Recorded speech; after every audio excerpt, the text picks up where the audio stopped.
Ladies and gentlemen, all scientists and science enthusiasts, dear Professor Huber, dear Mrs. Huber, and all our listeners out there in the web. On behalf of the organizing committee, I have the pleasure to welcome you to the first session of the 17th Lublin Science Festival, a festival with the motto, Science Without Borders, Enjoy Science. Today, we will have a unique opportunity to experience and meet science at the highest world level.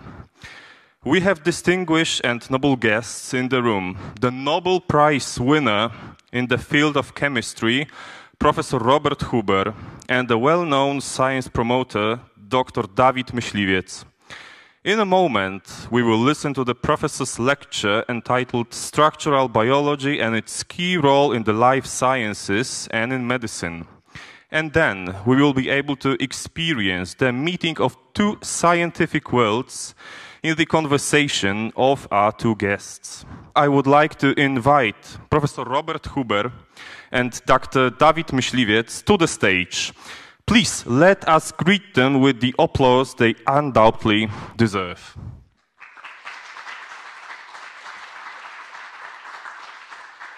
So let me now just briefly introduce our interlocutors. Professor Huber was born on 1937 in Munich, Germany. Raised during the World War II days when survival and daily bread seemed a continuous struggle, Professor Huber did not let the societal problems come in the way of his learning. He gained his early education from Humanistisches Karl Gymnasium. Therein, Professor Huber breathed himself in Latin, Greek, natural sciences, and grammar. Professor Huber was first introduced to chemistry during his gymnasium days. Intrigued by the subject, he extensively read all the books on chemistry and soon gained a diploma in the subject. He graduated from the Technical University in Munich in 1960 and earned a PhD degree there in 1963. After receiving his doctorate, he joined the Max Planck Institute for Biochemistry, where he worked with Johann Dijsselhofer and Hartmut Michel. He also worked at the Technical University in Munich. Professor Robert Huber shared the 1988 Nobel Prize for Chemistry with two German scientists, Johann Dijsselhofer and Hartmut Michel, for their determination of the structure of a protein complex that is essential to photosynthesis in bacteria. Michel crystallized the membrane-bound protein photosynthetic reaction center of the Rhodopseudomonas viridis bacterium, and then Professor Huber and Professor Dijsselhofer used X-ray crystallography to elucidate the positions of approximately 10,000 atoms in protein complex. By 1985, the three scientists had succeeded in describing the complete structure of the protein that is essential to photosynthesis in certain bacteria. Although bacterial photosynthesis is somewhat simpler than that in plants, the work of Professor Huber substantially increased the understanding of the mechanisms of photosynthesis in general. It should be noted that the professor and his team laid the foundations for the entire field of science, which is a protein crystallography. The work had other applications, mainly because membrane-bound proteins are important in understanding of the membrane structure of cells in health and in disease. In addition to the Nobel Prize, Professor Huber was awarded many honors and medals for his scientific work, including honorary doctorates from the University of Louvain, the University of Ljubljana, the University of Rome, and the University of Krakow. He was even honored a stamp issued by Sierra Leone in 1995. And Dr. Dawid Myśliwiec, a Polish chemist, YouTuber, creator of the scientific YouTube channel Uwaga, Naukowy Bełkot, which can be roughly translated as Note Scientific Gibberish, which he has been leading since 2014. In 2018, he defended his doctoral dissertation in chemistry at the Maria Curie Skłodowska University in Lublin, being engaged in research on phenomena at phase boundaries in the magnetic field. In addition, he conducts popular science lectures and chemical demonstrations, including performances at science festivals and conferences. He is one of the finalists of the Popularizer of Science competition organized by the Polish Press Agency and the Ministry of Science and Higher Education. Admirably, he combines scientific work with a passion for sport. Being former captain of UMCS Lublin basketball team, he says about himself that he is the best chemist among basketball players and the best basketball player among chemists. And additionally, a steadfast popularizer of science. His YouTube channel is one of the most popular Polish language science channels with over 600,000 subscriptions, and his videos has over 60 million views. Last year, his book entitled A Recipe for Man was published, which provides information about human genetics and inheritance in an accessible, popular science way. Now I would like to ask Professor Hubert for giving his lecture. Please, Professor Hubert, the floor is yours. Well, good evening. Thank you so much for your kind words. Enjoy science is the motto of the Science Festival in Lublin. And for us, for my wife and me, it was the chance to see this beautiful city of Lublin for the first time. So thank you for that and for the invitation to come here. We enjoyed very much. Now I hope to make you enjoy the beauty of biomolecules and their structures in this fantastic period of time in which we are living, because we learn to make use of the full spectrum of electromagnetic radiation and also of particles to visualize objects very far away or very tiny objects like molecules. This will be the story I'm going to tell you this evening. Now, I think this period of vision that I addressed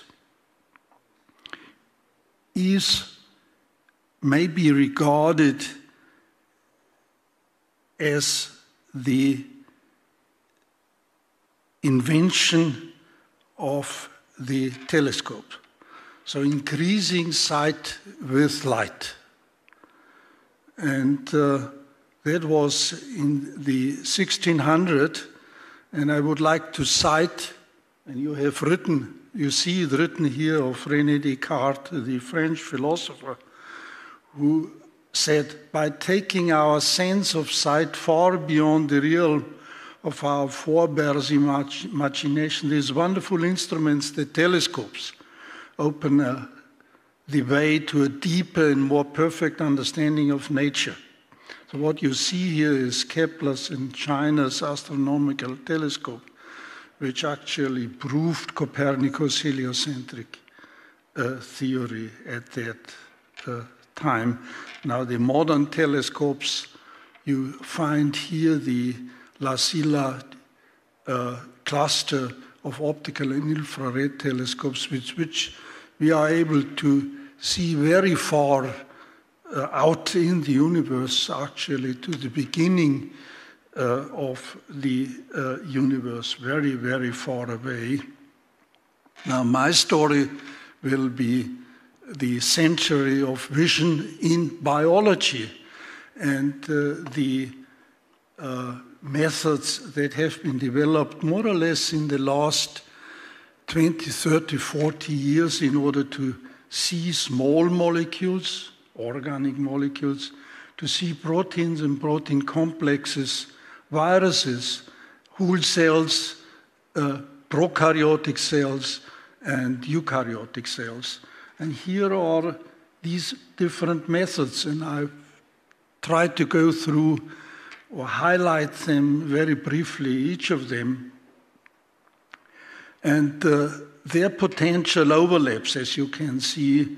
With NMR, for instance, we can visualize molecules at high resolution, interatomic distances. X-ray crystallography goes a little further, and then comes cryo-electron microscopy and electron tomography and super-resolution microscopy. So let me highlight this with a few slides each. This is the use of visible light for super-resolution fluorescence microscopy. The resolution of optical microscopes is limited by a base diffraction limit, which says that the maximum resolution one can get is about half of the wavelength with which we use these microscopes. So anything that is closer together is not resolved. And let's look at an object that consists of 8 different components which are closer together than the diffraction limit. And this object then in the optical microscope appears as a blurred disk. But these 3 scientists have published and discovered a method with which we can increase the resolution by allowing each of these individual components, individual fluorophores, lighting up at different times and then making hundreds, thousands, or millions of individual photos and combine them to get a super resolution image. And this is what we actually in such an experiment can see, the blinking of individual fluorophores. This is an MR, and you see the development of the instrumentation going from 250 megahertz to 900 megahertz, and of course increase in size, increase in expenses.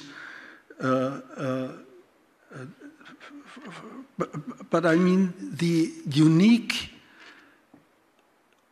potential of NMR, as it is a spectroscopic method, is not only to define the 3-dimensional structures, usually of relatively small molecules, but also the mobility of individual residues, and in particular the discovery of residues internal in a well-folded protein undergo a flipping reaction.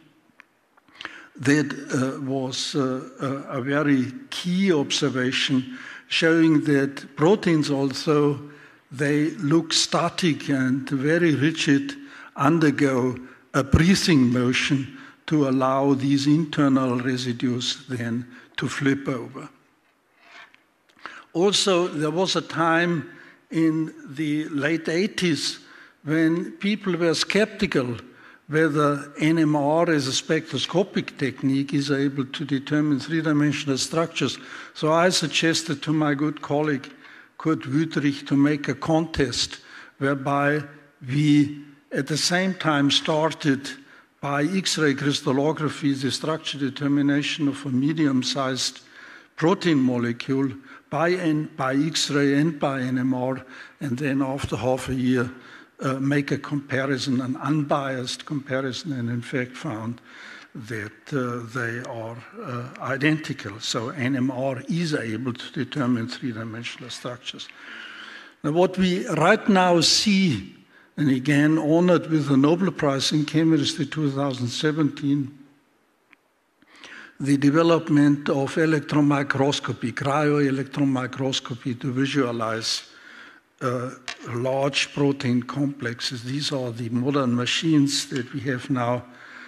I just saw during my visit at the Chemistry Institute in Lublin, they do have these instruments available already, and I hope that they can make use of these. Now, my micro group, I'm retired since a long time, but still am able to do some experiments, and we looked at a huge protein complex, a heterotetramer, which consists of these 4 proteins, determine their 3 angstrom resolution structure, and then interpreting it as an atomic model. And this was facilitated because parts of these protein molecules were already determined using X-ray crystallography. So we could fit these experimental structures into the somewhat blurred density by electron microscopy and get a 3-dimensional model.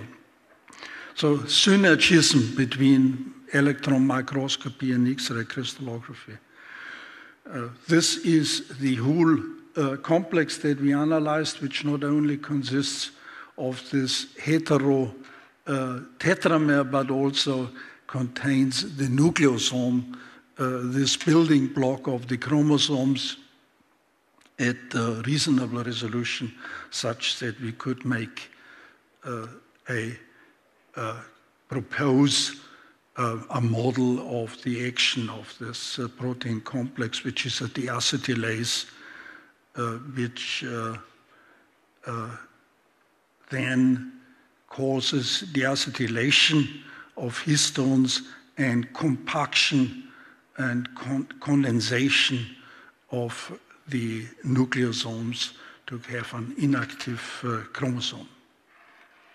Now I come to crystals. This was my field from the beginning in research that was in the early 60s. I did my PhD in 1963, and that dealt with crystals. And I can't resist to show this painting of Albrecht Dürer many hundred years back of melancholia. It's with a huge crystal. It's still unclear what Dürer wanted to tell us with this painting, what in his mind the crystals meant and what they had to do with melancholia. For me and my work, crystals were not melancholic. That is, I was not melancholic. When I saw crystals, I was happy and enjoyed it. And by the way, also Kepler, when he looked at ice crystals and saw these different forms of hexagonal snowflakes, certainly enjoyed to see these beautiful objects. Now, this is the internal view of a crystal, which we obtain at atomic resolution, which we obtain by X-ray crystallography. This is a gem crystals, garnet, beautiful. You see it in the mountains. When you walk there in the Alpine mountains, the individual atoms, which are symmetrically arranged to give this beautiful, well-ordered object crystal. And this is already a protein crystal, and I come back to that later, which has to do with photosynthesis. So it's brightly fluorescing, but makes beautiful crystals, which we could look with by X-ray crystallography. Now, the beginning of X-ray crystallography goes back slightly more than 100 years, in 1912, with the discovery of Max von Laue, whom you see here, that X-rays are diffracted by crystals. And this fuzzy X-ray photograph that you see here is handwritten on its. There's a handwriting by Max von Laue saying the first X-ray photograph of a crystal. And it was such an important discovery that he, just a few years later, he made that and published it in 1912 and got the Physics Nobel Prize in 1914. That is already 2 years later. It was such an important discovery because it first showed that X-rays are electromagnetic radiation, that crystals are regular lattices, and from these diffractograms one can determine crystal structures. This shows Max von Laue at one of these early Nobel laureate meetings in Lindau. Lindau is a small city on the lake of the shores of the Lake of Constance, and here Laue shows a crystal lattice to Count Bernadotte, who was the founder and organizer of these conferences, which continue until now. And I just can recommend to apply to the Lindau conference organizers. So it's open for students and postdoctoral students, but you have to apply.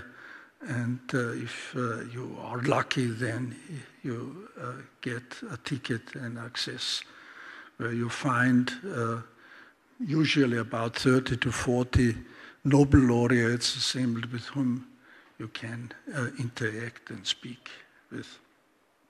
The founders of X-ray diffraction, I mentioned already Max von Laue. Of course, there is Röntgen, who discovered the X-rays. And there is Lawrence Bragg in Cambridge, England, who made use of the diffraction pattern of crystals in order to determine the crystal structures. I showed you the garnet crystal structure determined by X-rays. Now, the Braggs looked at very simple, Lawrence Bragg and his father, they looked at the very simple crystals like sodium chloride, but used their diffraction in order to determine the atomic structures. And this is Max Perls, who is regarded as the father of protein crystallography, because he showed how the very complex diffraction pattern of protein crystals can be used to determine three-dimensional structures of these complex molecules. This is the story I'm going to describe this evening. Now, progress in protein crystallography, I mean, there are essential steps that you have to make the protein preparation, of course. And this has become much easier with the advent of recombinant protein preparations. And all of the proteins, really all of the proteins that are analyzed right now are recombinant proteins. Now, that was different in my time. That was in the late 60s, the late 1960s. So recombinant technology, of course, was not available.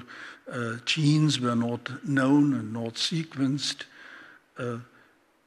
But at that time, we had to prepare our protein for our studies from the live material, which in my case was from insect larvae. Now, so that was protein preparation, and of course, then came the development of the very strong X-ray sources and the fast detectors. What you see here is Röntgen's original X-ray generator, which can be seen in a museum, in the Deutsche Museum in Munich. Wonderful. This is where X-ray crystallography began. But now we use synchrotrons, huge machines which by which X-rays are generated, which are 1,000 millions of times more intense than these primitive generators at Röntgen's time. This is a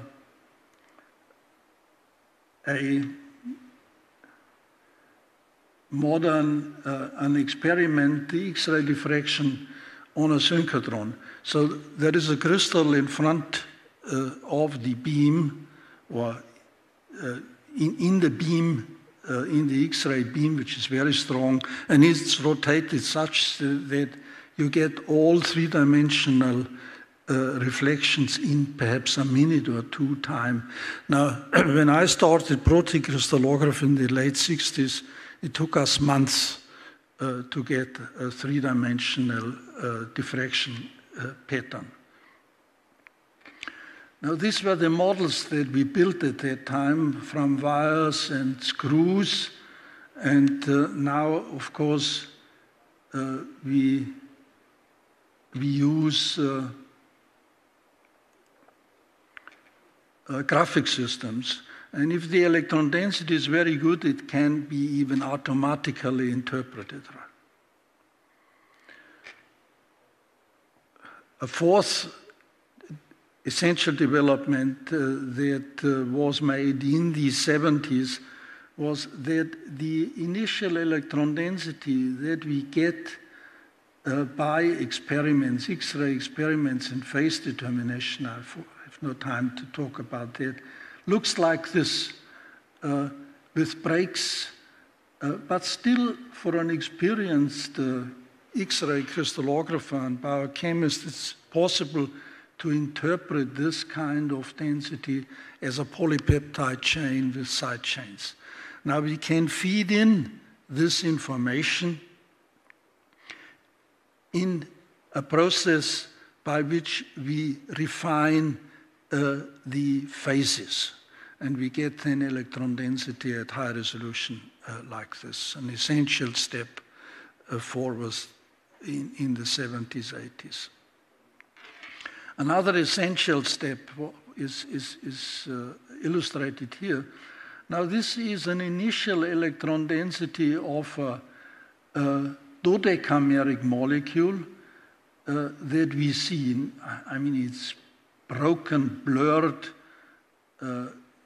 density, difficult to interpret, but one knew that this molecule has a five-fold symmetry. And we can also in this density define the center of this molecule and the orientation of this five-fold axis and enforce that symmetry, which is exact, onto a refinement process and get high resolution map. This is called cyclic averaging, and it is, by the way, a method that has been developed in the 70s and 80s and is now an essential part in the interpretation of cryo-electron microscopic pictures. Growth of biological crystallography. Now, the first protein structures determined by Pierre Roots, whom I mentioned, and his associate Kendrew, that was in the early 60s.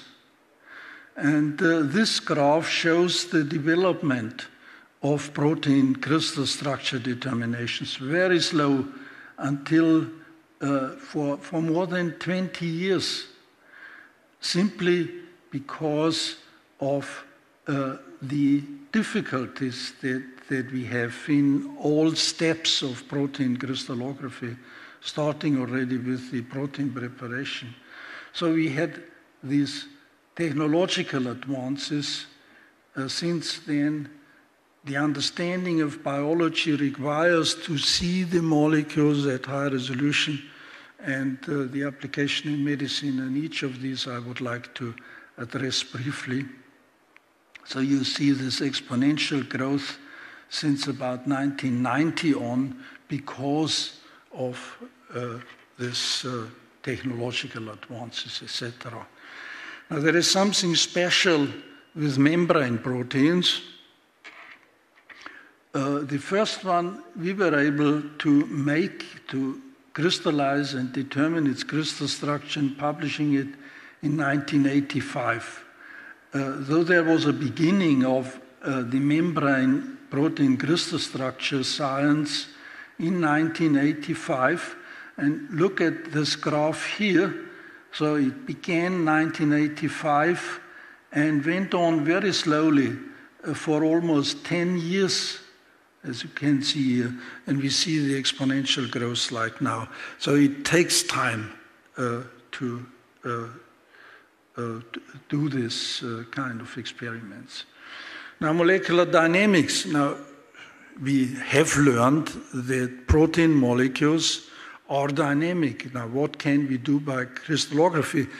Essentially, at first sight, you would say very little, because crystals are prototypically, paradigmatically rigid. So how can we say anything about molecular dynamics? Now we can by making snapshots, like showing this horse. And this is an example. What we can do is we look at a protein molecule in different stages. So in this case, an oxidized form, a reduced form, and different inhibitors bound, and then make a comparison. Now we just look at the active site of this huge protein, and we see how the individual atoms move, because we take snapshots and get an idea about molecular motion in this case. Another one example is this, a huge protein complex, which we again look in different forms, the apo form and ligand-bound form, and we see that the individual domains move. The same is true with this protein. So we can say something about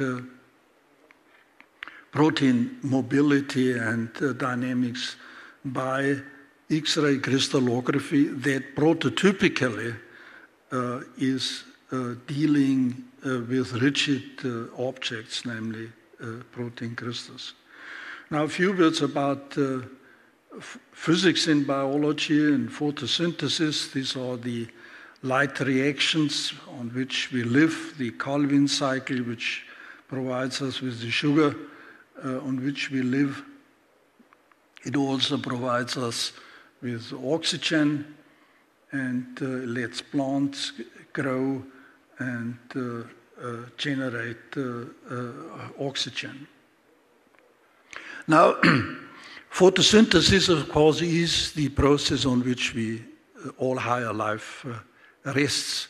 And it is a very major process, a process which we see from a satellite, for instance, when we look down on Earth and watch the green color of chlorophyll. Chlorophyll is the essential component in photosynthesis. I will show a few slides later then how it looks like.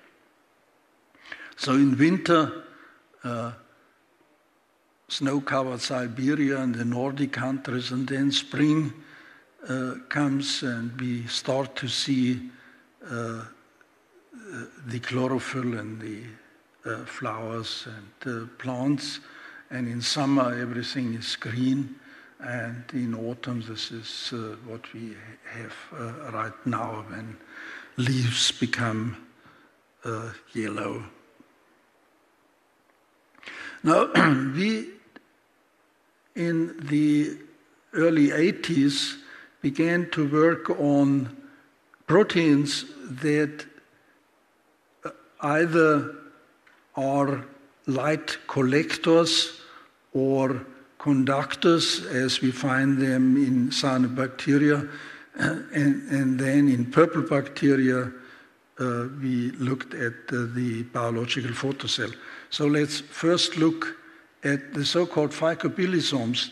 These are huge organelles that form these cylindrical molecules, protein complexes, very well organized and organized in such a way that the light energy, the excitation energy, travels from the tips down to the bottom and the components which are located at the photosynthetic membrane close to photosystem 2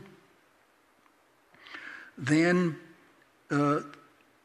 feed the light energy into the photosystem 2, which is the photocell. So we wanted to know how this molecule looks like, and for that we separated them, crystallized them, and determined the crystal structures, and then assembled them, modeled these phycobilisome cylinder structures. And again, I mentioned already, we looked at the photocell, which was the first crystalline membrane protein that was structurally defined. And this is the structure of a molecule with a hetero tetramer with a cytochrome and then with so-called M and L subunits, which are embedded in the membrane and carry the chlorophyll components.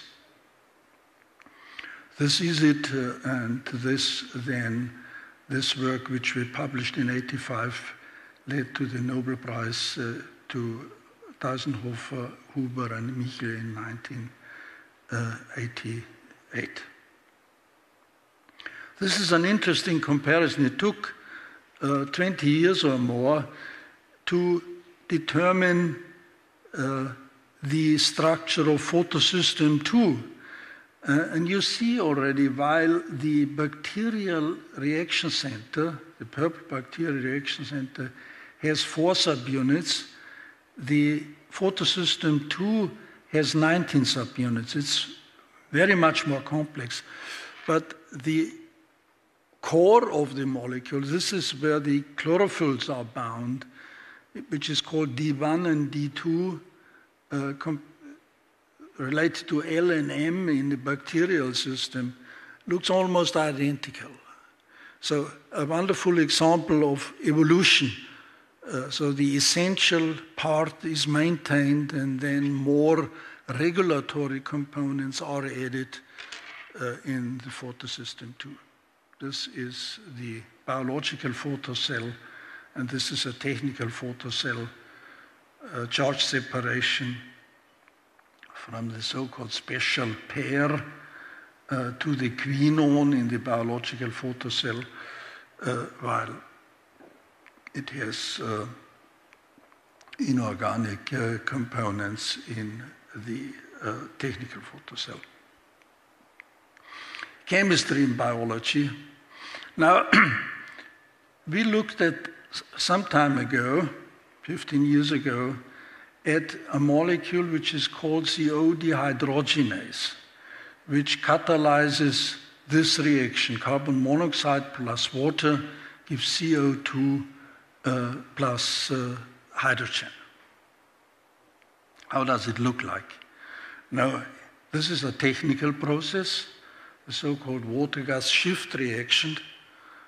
Huge plants that you see here, which make, of course, tons of hydrogen out of it, but they need high pressure, high temperature, special catalysts. Now, in nature, there are 2 different CO dehydrogenases, totally unrelated, one but catalyzing the same reaction, this water-gas shift reaction. So one is stable in the presence of oxygen, the other one is sensitive to oxygen. They use, as I said, very different proteins and very different cofactors. So for the aerobic case, this is a copper molybdenum sulfur site. Very exotic. How does nature manage to assemble a rare component in the body that is molybdenum and copper to make this cofactor, which then catalyzes the chemical reactions. Quite fantastic what nature can do. This is the anaerobic CO dehydrogenase, which uses an iron-nickel cluster for the chemical reaction. This is work that recently has been done and analyzed these structures at very high resolution. And here you see the iron-nickel cluster is here. You just see the nickel, and this is where CO2 is bound. So this is the product complex of the water-gas shift reaction. But the exciting discovery was that the CO is bent. You see, CO2 is a linear molecule, but when bound to the protein and to the nickel, becomes bent. This is the transition state of the reaction. Very fascinating. Now back to proteins in general. Why do we study proteins? This is a butterfly in its mature state, and this is in its larval state. So they do have the same genome. So it's quite clear that you can't think of a more different species, we would say, the mature butterfly and the larvae, yet they do have the same genome. How comes? So it's quite clear that we do have, in order to understand this species, this creature, we have to look, it's insufficient to look at the genome. That does not give the answer. We have to look at the proteome. So obviously, different proteins are made from the same genome in the larval state and in the mature state. Now, proteins are made on the ribosome as a polypeptide, then this folds up into a three-dimensional structure, and if it does not manage to do that properly, then it has to be removed in order to avoid overload of cells with damaged and non-functional proteins. So there are proteases and there are peptidases and amino acids, and these are then re-fed into the synthesis machine. How does the synthesis machine look like? This was work by these three researchers honored with a Nobel Prize in 2009 by X-ray crystallography, a high-resolution structure of this huge ribosomal complex. This is a low-resolution negative stain electron microscopy of ribosomes walking along the messenger RNA that you can see, and synthesizing the protein. Well, I couldn't resist to combine this with an old Volkswagen factory where a Volkswagen car is completed, is assembled and completed with the help of these people, which represent the ribosome. This would be the product, and this would be the conveyor belt would be the messenger RNA. Now, how is this going? The protein is emanating from the ribosome as an unfolded chain. And then it starts to fold up into a defined structure, secondary structure we call, which may be this kind of pleated sheet, or it may be a helix, and all different combinations of it. And then these secondary structure elements fold together to form tertiary structure, folded protein, which may be then oligomerize and form quaternary structures. So a very complex process. And I now would like to lead you through a number of these wonderful protein structures. So some of them fold up into propeller-like structures, which might have 6 blades or 5 blades or 8 blades. And there is a wonderful relationship with the architecture of the Castel del Monte in Apulia in Italy, showing the internal 8-fold symmetrical sheet, so to speak, and the 8 helices which you see here. But we should not forget that these molecules are just metaphors. We call them barrels, like this is a very large protein that we analyzed in the last 20 years or so, consisting of 28 subunits.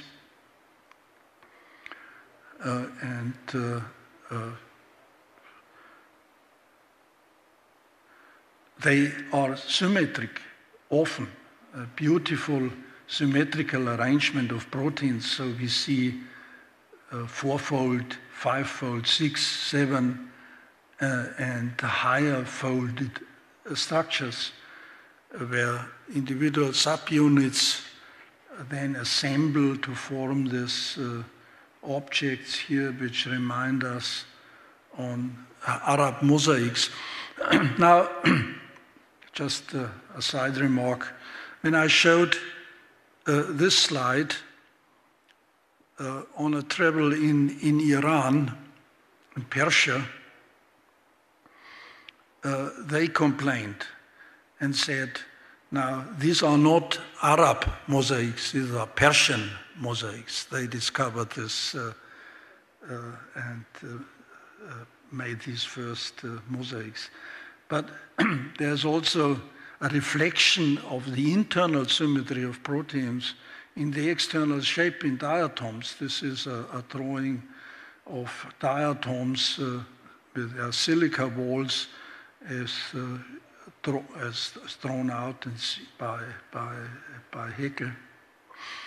Protein folding, as I told you, the protein emerges as an unfolded chain, and if it is around in this unfolded, unstructured state for a too long time, there is the danger that it does not reach the stable three-dimensional structure, but it aggregates and forms some insoluble aggregates which are toxic for the cell. Therefore, there are folding catalysts, so-called chaperones, which are by themselves huge, wonderfully symmetrical molecules, but they have a large internal void part in which they encapsulate unfolded polypeptide chains, so they simply are separated from the environment in the cell and have some more time to fold properly. Protein structures testify to evolution far time in back. Now, my first structure that I analyzed in 1968 was a protein, a red protein from these insects, not from the mature insects, but from their larval states. And we found this kind of fold at low resolution. And very surprisingly, this was related to the myoglobin, which was the first analyzed protein structure by John Kendrew, Max Perutz at that time.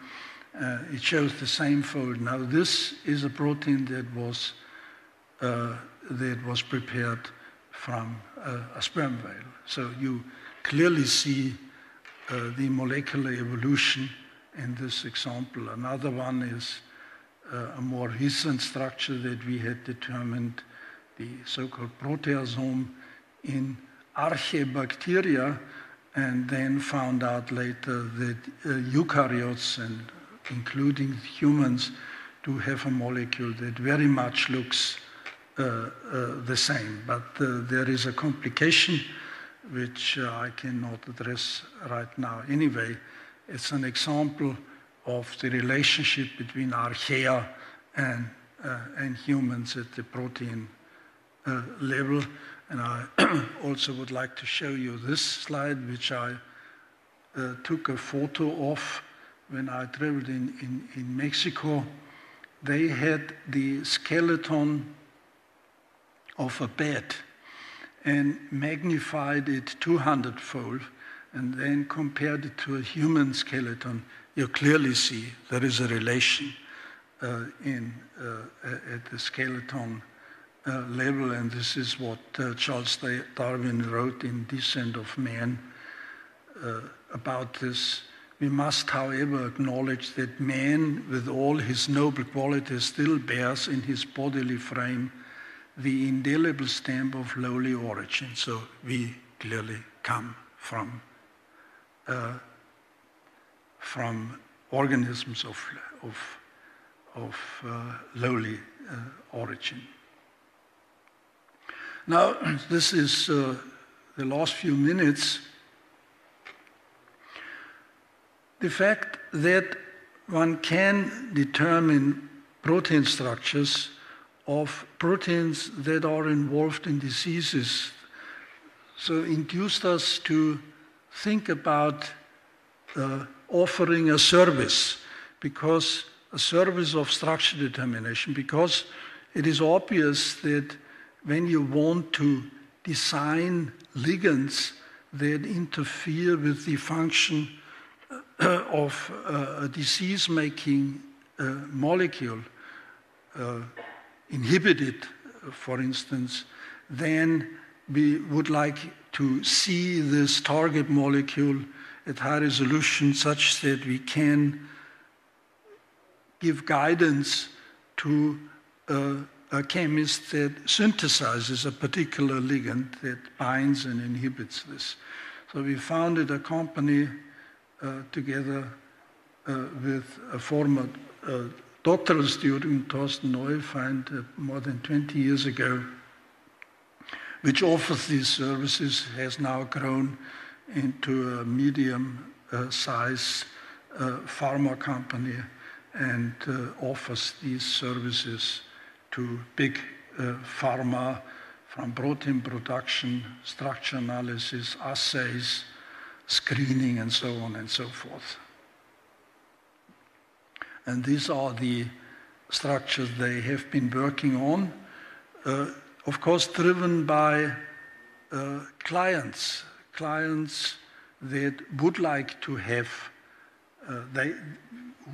clients that have found, for instance, a ligand for this cathepsin K, which is a drug target, and they wanted to know how it binds to its target in order to give advice to the chemists to improve it further.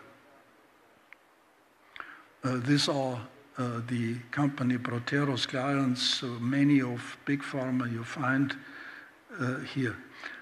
A second foundation in which I was involved was a company called Supremol, that develops Fc receptors as therapeutic proteins. Now here we are already very close to COVID-19, for instance.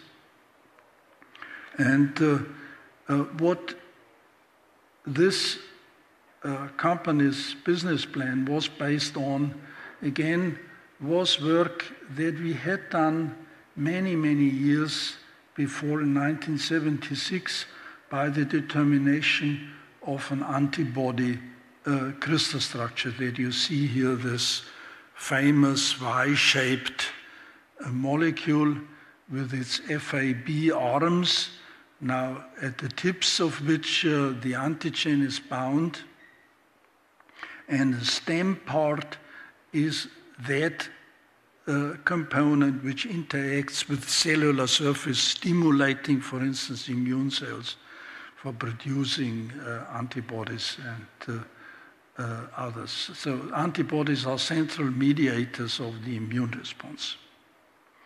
So that structure in hand, we then focused on the receptors that bind antibodies that are bound to a pathogen, for instance. So that is the pathogen, that is specific antibodies which bind there, and with their Fc part, they bind to the Fc receptor and stimulate the immune response. A complex process, and I don't want to, no time to go into detail. Now, what we at that time wanted, we wanted to know how the Fc receptor looks like and how it binds to the Fc portion. And this we did by crystallography. This is the Fc part alone, and this is a soluble receptor. Then the business idea was to use soluble receptor to bind to an immune complex, the Fc portion. And then, of course, this no longer can bind to the immune cell. And this would be very important for modulation of the immune response. Think of autoimmune diseases. We would like to reduce the immune response, and this was the business idea that we had. And we founded a company that was finally financed, and a few years ago then bought by Big Pharma, an American pharma company. Now, big sums involved, don't want to go into detail, but it was a big success for the investors in that company, and it went to financiation round E, and in financiation round E there is very little left for the initial founders. But it's a separate story. And this is the end. And I show this picture of Munich. Also, not only because it's my home city and I like it, but because this is the physics department, or the physics institute, where in 1912, Max von Laue worked side by side with Röntgen. So Max von Laue, the discovery of the X-ray diffraction, Röntgen, the discovery of X-rays. They had laboratory space in this building, and this is where everything, almost everything I told you, at least everything that is related to X-ray diffraction has its origin. And with this, I would like to thank you. Dear Professor, thank you very much for this extremely exciting and engaging lecture.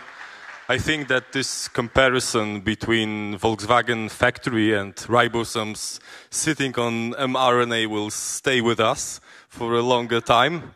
And now I would like to ask Dr. Myśliwiec to start a conversation with our noble guest. At the start, I would like to say that it's a great honor for me to speak with you now, because it's the first time I have an opportunity to meet a Nobel laureate. So it's a very special day for me, especially that I was born in 1988. So we were the first Nobel prizes that were awarded during my life was probably you were probably one of the, I don't know, 5 first prizes awarded that year, and I have a special T-shirt today. So my idea for this conversation is to focus more on you as a scientist, not maybe on those topics that you've mentioned during the lecture, because well, this is my first time speaking with someone like you, and I always wanted to ask one question. And forgive me if you find it rude, but Nobel Prize is the greatest honor the scientist can get. So you're on the top of the top, but it's also a prize in more in other meaning. So what did you buy for the prize money? The prize money at that time for the 3 of us was about 900,000 Deutschmark at that time. You see, now it's the present prices are about $900,000 or euros. So the prize money has actually decreased very much. What did I buy for that? Well, it was part of a house that we built in the countryside of around in the Munich area. Maybe something crazy, some treat for you as a gift from you for yourself. A gift for me. Yeah. Maybe you thought about buying something for yourself. Well, I'm quite happy with the situation I'm now. I'm retired since some time. I had a very large group with very large responsibilities. So if you have a group of, let's say, 20 or 30 doctoral students, you have to supervise them, you have to help them, and also perhaps, not perhaps, but certainly help later if they stay in academia to support their applications. So I'm happy with the situation like now. I still can do some research work with a micro group, perhaps one doctoral student or one postdoc. And I'm happy with my dear wife, who here she sits, supporting me, and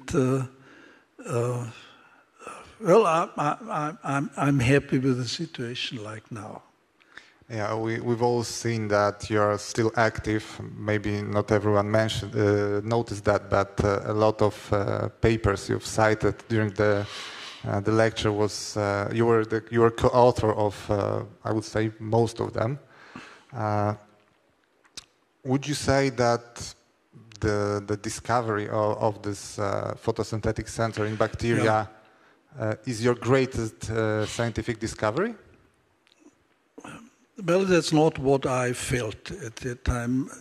My life-determining discovery I made very, very early as a diploma student. At that time, I did not work on proteins. I worked on the structure of small molecules. and one of them was an insect hormone. I found out by X-ray crystallography what the biochemists who had discovered this molecule, that its name is ecdysone. So if you open a biology textbook, you will find 5 or 10 pages about ecdysone and its essential role in the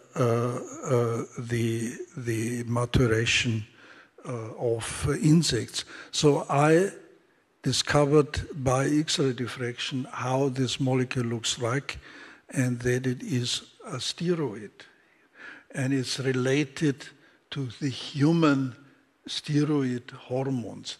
So that was my diploma and PhD work. That determined my life very much, because they're convinced that I could achieve something in science and I should stay in academia. Now, you see, this is what one calls, or a famous behavioral scientist called fulguration. So the lightning comes. You suddenly know this is the solution, this is the truth, and it has an effect on you. I had these moments later than in other things as well. One was the photosynthetic reaction center, when we first saw this molecule. Don't forget what we do. What we see a new molecule for the first time. Nobody else has seen it before. You are the person to see it. That is an exciting moment, very much.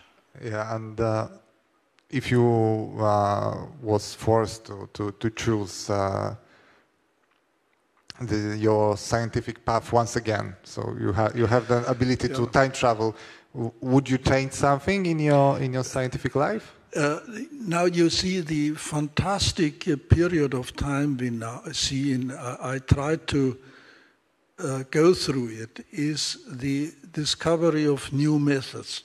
So there is super resolution microscopy.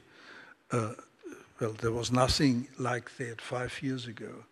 There is NMR that was developed in the last 20 years.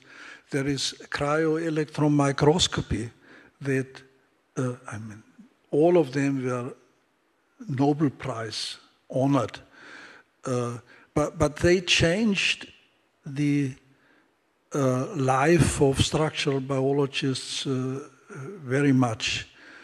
And what we now, right now, see is a new theoretical method to predict protein structures from the sequence. This is, so to say, the holy grail. So we have gene sequences, protein sequences, but these don't tell us anything about the function of these molecules. Now, there is a method, as it seems now, that is able to determine relatively reliably the three-dimensional structure from the gene and the protein sequence. So we don't have to do these experiments, the X-ray crystallography. So that will change the life of biologists very much. And perhaps something else is coming along. For instance, the reverse operation of predicting the structure from the sequence. The reverse operation would be you have the function and you would like to predict a sequence and then a structure. A wonderful project I would like to work on. Yes, great things to be done. Yeah. Yeah, but you would have to stretch the day to fit all those interesting projects in your life, I suppose. But how often when you worked on the bacteria photosynthetic center, or maybe you compared it to the lightning strike, so you were struck by lightning.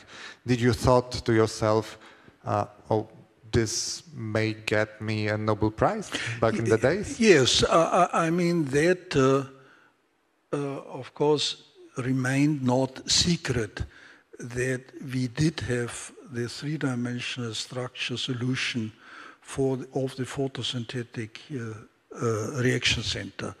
This was or is an essential molecule. It is the biological photocell. And there were many working not on the structure but on the function of this, because it is such an essential process. So, of course, we spoke, my two colleagues, Hans Deisenhofer, who actually was my doctoral student, and Hartmut Michel, so we gave lectures. And, of course, people then said, well, frankly said, now this, you know, this is Nobel. This is big, this is big. Yeah, now, I have a story about that. Okay, the floor is yours. The story is as follows. Now, usually, when laureates are asked whether they knew, you see, then most of them say, no idea. That was a surprise. I didn't believe it at all. My wife came to me and said me, and I laughed at her, that this is a joke, you see. That is what you often hear. Now, I can say that I knew it, and this is the story. Not because there were rumors around, but there was a very concrete indication that goes as follows. Now, my group, or we had been working not only on the photosynthetic reaction center, but on quite a number of other molecules. And one of them was a large copper-containing protein called ascorbate oxidase. The interest in that protein was that one knew that it contains copper, but how are these coppers arranged and how does it function then? So we had determined the crystal structure that was in the late 1987. And of course we knew everything from the crystal structure. In Sweden, where the chemistry Nobel Committee is, their chairman was a biophysicist with name Bo Malmström. And he had been working on this copper-containing ascorbate oxidase all his life. Done wonderful optical experiments and functional studies, but he couldn't interpret it, you see, without seeing the molecules. So, but then, I mean, rumors went around that we had the structure, but it was not yet published. So he called me from Stockholm and said he would like to visit me to see this molecule. He came, it was in time before Christmas, 87, for 2 days as a dear guest. So we discussed this ascorbate oxidase, and he was very happy with it. We did not discuss the reaction center in any detail. But when he left, and I drove him to the airport, he wanted passport photographs of myself and of my two colleagues, you see. For what purpose? It was 87, yeah? One year in advance, 87. Well, 87, because the decision is usually made in January 88. The prize was in 88 then. So the only reason why that made sense was that this is on the way. But you never know, you see. So You never know. So I kept my mouth absolutely tight. Nobody. To nobody. Not even your wife? No, to nobody. Wow. Absolutely none. Well, but then it came. So I knew, but only I knew at that time. It must have been difficult to keep the secret. No, yeah, Such a secret. I mean, I'm a cautious person. Many things may happen, you see. Okay. Yeah, you said you're a cautious person, but and this is another question that came to my mind while I was listening to your lecture. You showed us that this procedure from the contour map, electron contour map you obtained from the experiments to the final refined published model of the protein crystal. Is there any, while you going through all those steps, is there a place for a guesswork, or all have to be strongly supported by mathematical calculations, or maybe is there a piece of this equation that you... No, that's so if we have a good electron density map, then we usually very reliably can interpret the molecular model. If parts are really flexible, and that happens, I did not discuss that at all, then we have no defined electron density. And so we, in that case, have to say we don't see it and we don't know how it is configured. But whenever there is a well-defined electron density, the interpretation is there is no place for really guessing. reliable. Yeah. When you do your research and let's say you're close to publishing your results, do you have those moments that had you started from scratch, you would do everything different, or maybe you're always so certain about your methods? No, unfortunately not. I mean, what we have a plan. We would like to, let's say, define the structure of an important drug target involved in diseases. Then we set up a plan. We first have to make the protein or collaborate with biochemists who have the protein already. And then we have to do crystallization experiments. And these are sometimes tricky and sometimes fail completely. So there are not few projects that we had to give up because we were unable to obtain good crystals. So well. Yeah, I'm asking because after my PhD, I woke up with the thought that had I chance to start again from scratch, I would do everything different with the knowledge. Well, this is definitely. Let's say if such a project is the basis of PhD work, and it is obvious that after a year of work of this poor guy, then it cannot continue because no crystals are formed. Then, as a good mentor, you have to help and provide a side project so that a decent PhD thesis can be made and published. This is the responsibility of a PhD mentor. Let's go back to the Nobel Prize and your life. The other thing that I'm really interested in is how this changes life of you in your private life, And your scientific life, do people treat you different at your institute or something like that?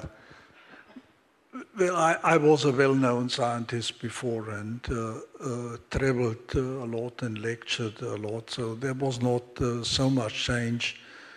I certainly got more invitations, but also then had the courage to reject some invitations, perhaps more than I did not follow before. Now, a consequence was that very gifted PhD students and applications came. So my group grew, of course, not so much, but I had wonderful PhD students at that time. You even can follow that if you look at my list of publications. You will find out that after the Nobel Prize, the productivity of my group increased measurably. So that was a consequence of the Nobel Prize. And about this group, this growing group, do you see the future Nobel laureate among your students, or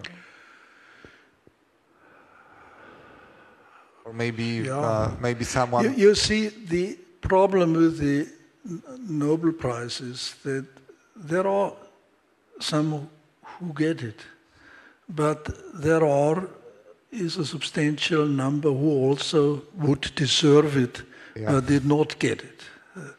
The decision the Stockholm committees make are certainly on a very sound basis. This, by the way, is the reason for the prestige of the Nobel Prize. It's because they did not make many errors, or perhaps no error at all in chemistry, let's say. Yeah. So they obviously did very well, but still, I mean, there are many examples where you would say, now that's fine, whom you have chosen, but there are others, why did you not choose them? So the Nobel Prize is certainly not all, and one should not focus on this. So prize. maybe not in case of certainty, but suggestions for the Nobel Committee. Do you know some experiments, projects that your students, for example, are running right now that might be discussed as a potential Nobel Prize project? Mm-hmm. I'm asking in such a convoluted manner about the future crystallography Nobel Prize, maybe. Probably not. Probably not. No Nobel Prize for really? Why? For protein crystallography. Why not? No, what I already mentioned it. So the revolution that we see now is an artificial intelligence approach to predict reliably the structure from the sequence. This, I think, if that really turns out by many tests which are now being made because people are using this method and predict their target structures and then doing the experiment. So if this turns out to be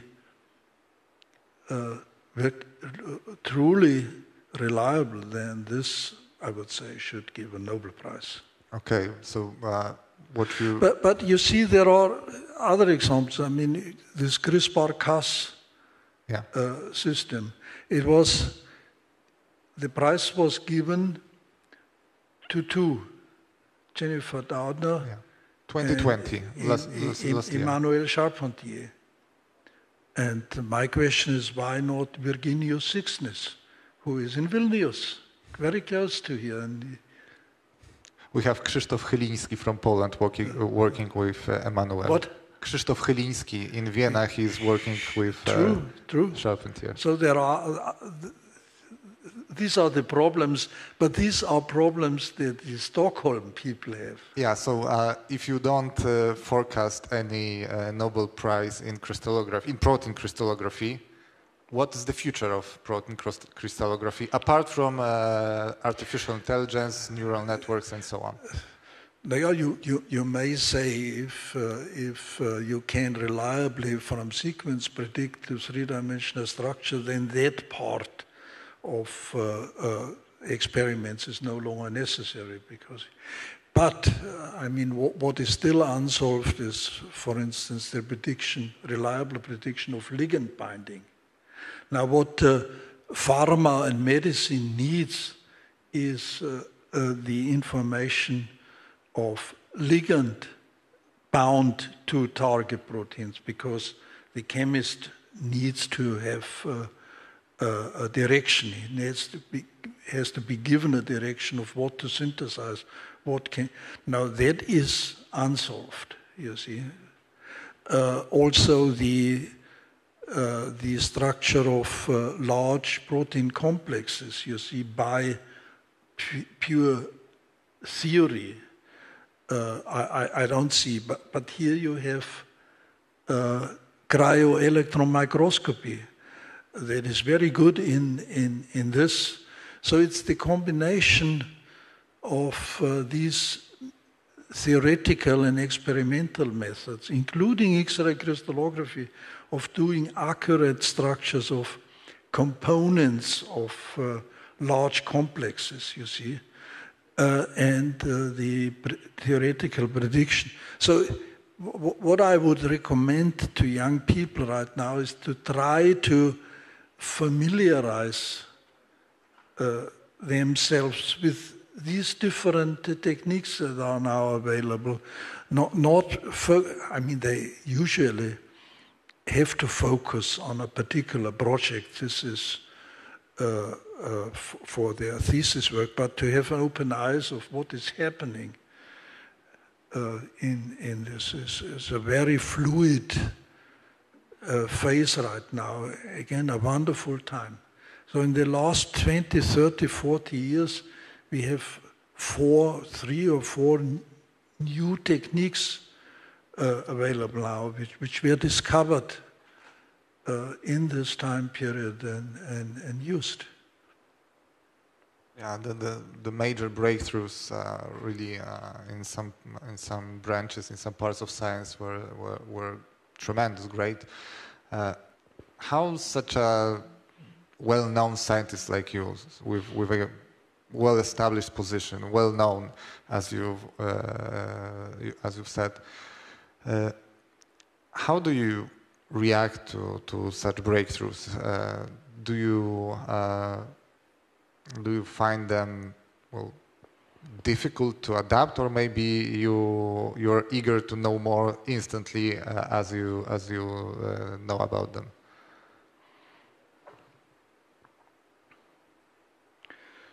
Well, I don't think that I'm a person with visions. I'm a very concrete. I do have a project, and this is what I would like to solve with the available techniques. Now, many of the projects or almost all of the projects I'm now interested in, and where I can help, I do not have a strong experimental group anymore, are related to medicine and drug design and drug development. That I'm very interested in. I had mentioned my involvement in this service drug company, Proteros, which I'm very happy to see them growing. I see this I'm quite interested in this economic side of that science has also. Yeah, that was my next question about this other part of your activity in those companies you've mentioned. Where did idea come from? Maybe I don't want to say leaving the science, the academic science, but to try to connect your academic scientific activity with pharmaceutical companies and projects. Well, I mean, reading literature, discussing with colleagues, in particular from the medical field, so discussing with clinicians, and then in cooperation with these experimentalists, using our techniques that is of functional and structural analysis to study and be involved and helpful and perhaps successful in the definition and the development of a new drug. This, in a way, if you ask me what is my dream, then that would be for helping in the development of a new drug for a prominent disease. And with the tools that we have available, which is mainly structural definition. Yeah, it's worth saying that. Well, I often say that the biology of life is really the biology of shape. So the shapes decide about roughly everything that our bodies are doing. So the science that focuses on discovering the shape of a molecule of the protein is in fact the science that is in the heart of life science of biology. Yes.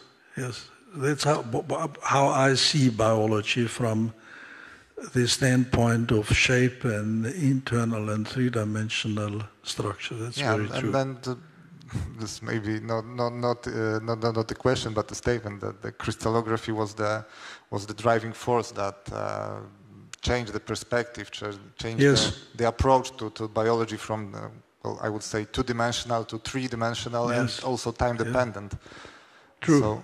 So, So that was the statement. That was not the question. I'm really glad that you agree with this thought. As it was already said when we were waiting for the reorganization of the stage, I really appreciate your comparison of mRNA and ribosomes to Volkswagen factory. Do you often see such analogies between science and real life? And is it difficult to live that way? Well, another example, which the aspect of symmetry in diatoms, or the aspect of symmetry in plants, in flowers, and the reflection in molecular symmetry in the proteins that I find very, very fascinating. My question was about maybe, is it sometimes difficult to just enjoy life when you have such a deep insight into the scientific base, the fundamentals of this life, and seeing all those analogies around you? Can you, I don't know, stop your mind, put your mind on hold, and then just enjoy? And enjoy life. Well, I do, but I mean there are the physical limitations. You see me walking with a walking stick, so these are the limitations which I have, and what I think I have found a way to, well, to live with it and still enjoy life and do things that I still can. I can't. I very much like mountain climbing. I'm living in Munich and mountains are close. So that I can't do, but what I learned is to use a bike, an e-bike, to not to climb mount, but at least to walk up the mountain path or to swim. I mean, things that are for me very enjoyable, and I can live with my physical limitations. I very much like to interact with colleagues, and I'm very happy about the people that work in the companies which I helped to found. Proteros I mentioned, Supremol I mentioned, and there is a third one which just was generated. And they are all involved in drug design and drug development. And I interact with them, and I like that very much. Those drugs from those companies are already on the market? You see the service company, which is the most successful one.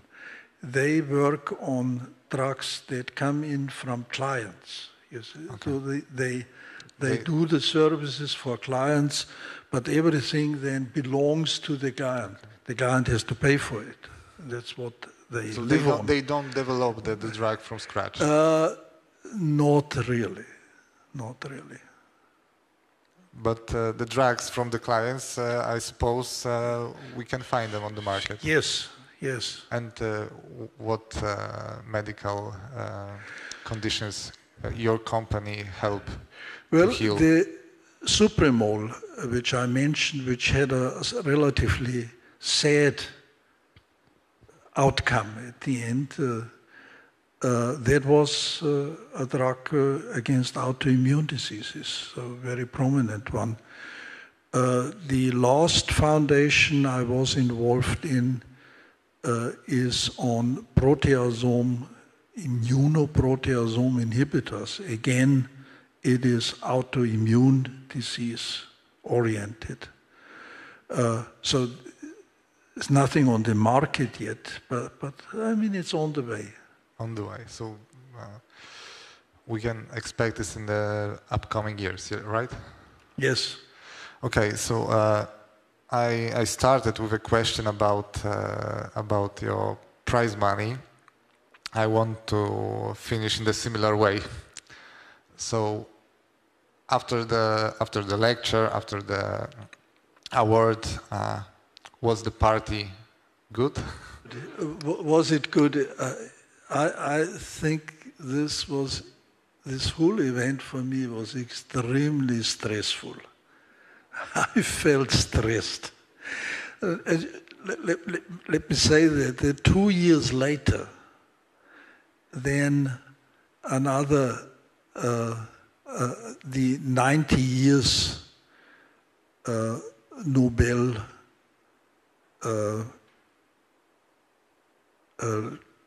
Foundation celebrated its 90 years anniversary. I was invited there. And then was again later the 100 years anniversary. And this was very relaxing. I had no responsibility at all, you see. Wonderful. But the 1988, what I remember is stress. Sorry. Everyone hoped for a good... as you see, everyone hoped for a good story about how crazy Nobel laureates party, but we are really thankful for the truth. There is one party after the other, you see. Okay, that's the good answer. adding to the stress. That's the good answer. Okay, so, but as I said, thank you for the truth. We really appreciate the truth, and well, thank you for your time. Thank you. Yeah. Well,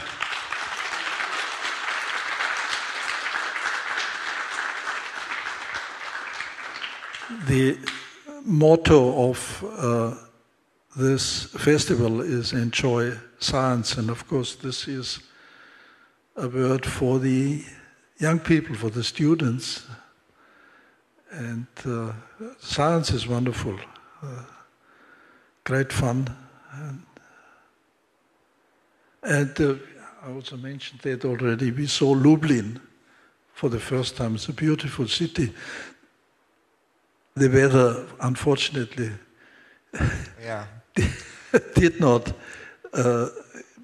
was not as good, but we saw the city, and it's really beautiful. We wandered around on Sunday in the old city, the Jewish quarter, and the Dominican monastery, and the castle, and had excellent meals. There was a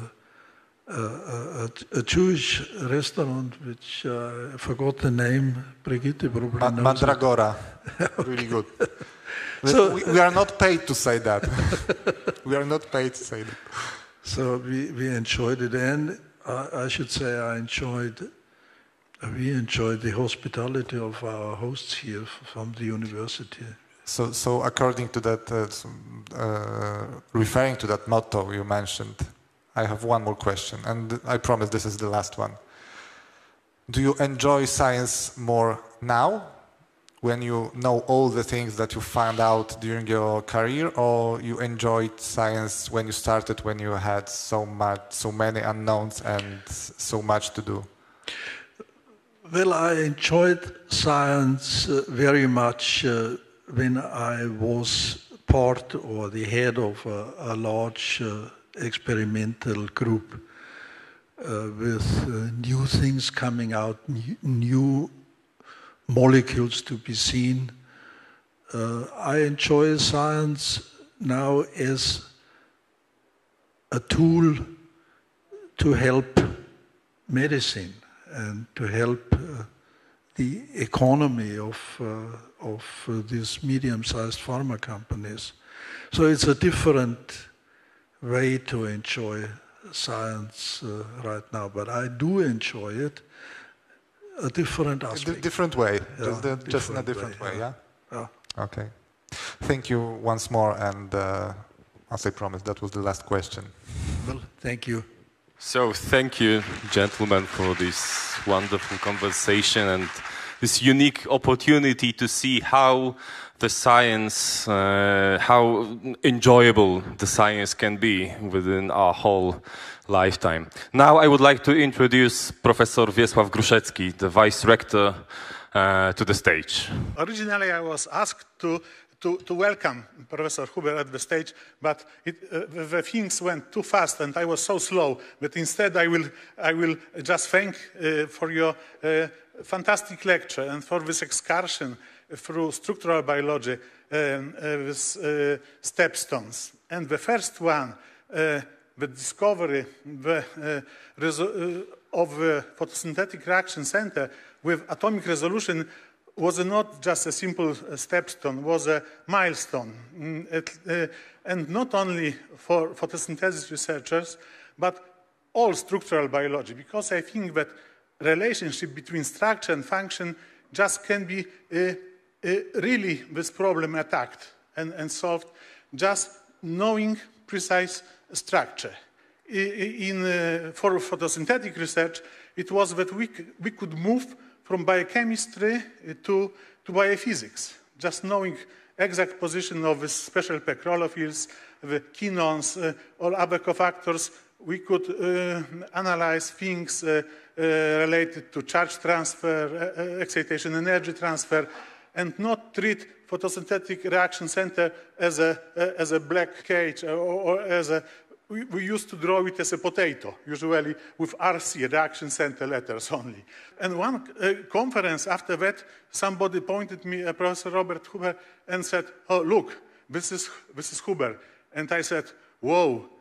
And I was too shy to say you thank you at that time for your wonderful work, for these discoveries. And now we see that it was not only the reaction center which was unveiled, but many, many, many other things. So let me convey a message to young researchers. If you would like to buy a house near Munich, or you like to have a fantastic life with enjoyable work, with exciting problems, in good team, just follow Professor Robert Huber, and you will get Nobel Prize, and after things will be easy. Thank you very much.